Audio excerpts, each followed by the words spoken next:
अध्यक्ष महोदय, मैं आपका आभार व्यक्त करना चाहती हूँ। आपने श्रम सेवायोजन मंत्री जी से प्रश्न पूछने का अवसर दिया। मेरा प्रश्न जो था वो आउटसोर्सिंग के पे कार्यरत जो हमारे लोग हैं उनको लेकर के था कि उनके शैक्षिक आधार पे और उनकी जो तकनीकी योग्यता है उसके आधार पे क्या सरकार उनका जो मानदेय है उसको देगी और क्या कोई इस तरीके की योजना बना रही है।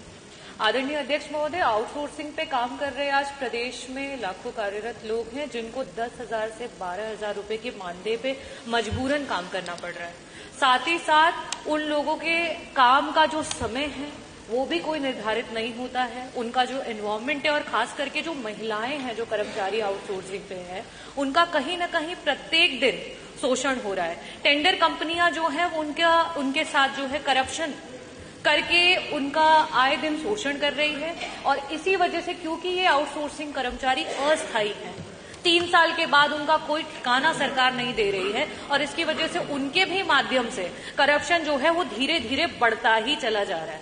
मंत्री जी, मेरा पहला प्रश्न आपसे ये है कि ये जो हमारे आउटसोर्सिंग पद पे नियुक्त कर्मचारी हैं उसी पद पे हमारे परमानेंट कर्मचारी भी कार्यरत हैं। क्या सरकार उन्हीं परमानेंट कर्मचारी के सापेक्ष में हमारे आउटसोर्सिंग के कर्मचारियों को भी मानदेय या उनको वेतन देगी? मेरा दूसरा प्रश्न ये है कि आज सरकार ने ग्रुप सी और ग्रुप डी प्रत्येक विभाग, हमारे आदरणीय स्वास्थ्य मंत्री जी भी बैठे हुए हैं, प्रत्येक विभाग में रोक लगा दी है और अगर हम डेटा देखें तो कुल स्वीकृत पद के सापेक्ष में आज जितने लोग कार्यरत हैं उसमें से 30% लोग जो हैं वो दलित से आते हैं और 70% ऐसे लोग हैं जो ओबीसी वर्ग से आते हैं, पिछड़े वर्ग से आते हैं।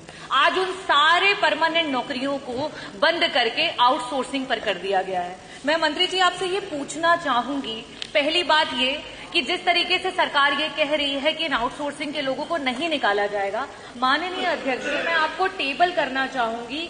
अभी जो है पावर कॉर्पोरेशन के द्वारा दिसंबर में 2025 में एक चिट्ठी जारी की गई है जिसमें 78,000 लोगों को जो आउटसोर्सिंग पे काम कर रहे थे उनको निकालने की बात की गई है। मंत्री जी, मैं आपका इस पे ध्यान आकर्षित करना चाहूंगी और जवाब की अपेक्षा करती हूँ कि 78,000 लोग कहाँ जाएंगे जिन्हें आप नौकरी से निकालने की बात कर रहे हैं। और लास्ट में ये पूछना चाहूंगी कि क्या सरकार 3 साल जिन्होंने आउटसोर्सिंग पे काम कर लिया उन्हें परमानेंट करने पे विचार करेगी? बहुत बहुत धन्यवाद।